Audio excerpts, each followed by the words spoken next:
Outer ring railway project alignment confirm అయిపోయింది. ఇది హైదరాబాద్ ఇన్ఫ్రాస్ట్రక్చర్కి ఒక major update. Outer ring rail ప్రాజెక్ట్ని అనౌన్స్ చేసినప్పుడు అసలు నిజంగా అవుతుందా లేదన్న అనుమానాలు చాలామందికి ఉన్నాయి. కానీ ఇప్పుడు అలైన్మెంట్ని ఖరారు చేయడంతో చాలామందికి క్లారిటీ అయితే వచ్చింది. సో ఈ ఔటర్ రింగ్ రైల్వే ప్రాజెక్ట్ అనేది రీజనల్ రింగ్ రోడ్ నుండి 3 to 5 కిలోమీటర్స్ బయట రాబోతుంది.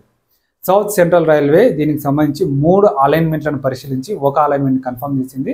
దీని ప్రకారం 392 కిలోమీటర్ల లెంత్లో 26 రైల్వే స్టేషన్లతో కొత్తగా 6 RORలు. ROR అంటే రైల్ ఓవర్ రైల్, అంటే ఇప్పటికే ఉన్న రైల్వే బ్రిడ్జ్ల మీద ఇంకొక బ్రిడ్జ్ వేసి దాని మీద నుంచి ఔటర్ రింగ్ రైల్వే ప్రాజెక్ట్ అయితే వస్తుంది. అండ్ 8 జిల్లాల్లో 14 మండలాల్లో ఈ ఔటర్ రింగ్ రైల్వే ప్రాజెక్టు రాబోతుంది. సో దీనికి అయ్యే ఖర్చు కూడా 12,000 కోట్లకు పైగానే అవుతుంది అనేది ఒక అంచనా.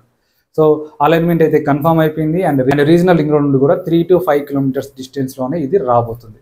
సో ఈ ఔటర్ రింగ్ రైల్వే ప్రాజెక్ట్ రావడం వలన ఏంటి ఉపయోగం అంటే, ఇప్పటి వరకు ఏ ట్రైన్ అయినా హైదరాబాద్కు రావాలంటే నాంపల్లి లేదా సికింద్రాబాద్కి కంపల్సరీగా రావాల్సింది. గూడ్స్ ట్రైన్స్ కూడా ఈ స్టేషన్లకు రావాలి. సో దీనివలన సికింద్రాబాద్ అండ్ నాంపల్లి రైల్వే స్టేషన్ల మీద ఒత్తిడి చాలా ఎక్కువగా ఉంది. సో ఈ ఔటర్ రింగ్ రైల్వే ప్రాజెక్ట్ అయిన తర్వాత ఇక్కడ ఉండే రైల్వే స్టేషన్ల వరకు ఈ గూడ్స్ ట్రైన్స్ వచ్చి అక్కడ నుంచి వేరే రూట్కి కనెక్టివిటీ ద్వారా వెళ్ళిపోతాయి. సో దీని ద్వారా సికింద్రాబాద్ అండ్ నాంపల్లి రైల్వే స్టేషన్ల మీద ఒత్తిడి తగ్గుతుంది. అండ్ ఈ రింగ్ రైల్వే ప్రాజెక్టు ద్వారా చుట్టుపక్కల ప్రాంతాలు కూడా చాలా డెవలప్ అవుతాయి.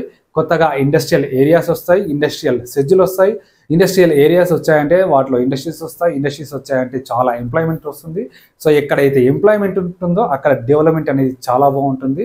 అండ్ దీని ద్వారా హైదరాబాద్ అండ్ మన రాష్ట్రం యొక్క జీడిపి కూడా చాలా పెరుగుతుంది. So outer ring railway project అనేది నిజంగా హైదరాబాద్కి ఒక మణిహారం లాంటిది. ఇప్పటికే ఔటర్ రింగ్ రోడ్ తర్వాత రీజనల్ రింగ్ రోడ్ రాబోతుంది. ఈ రీజనల్ రింగ్ రోడ్ బయట ఇప్పుడు ఔటర్ రింగ్ రైల్వే ప్రాజెక్ట్.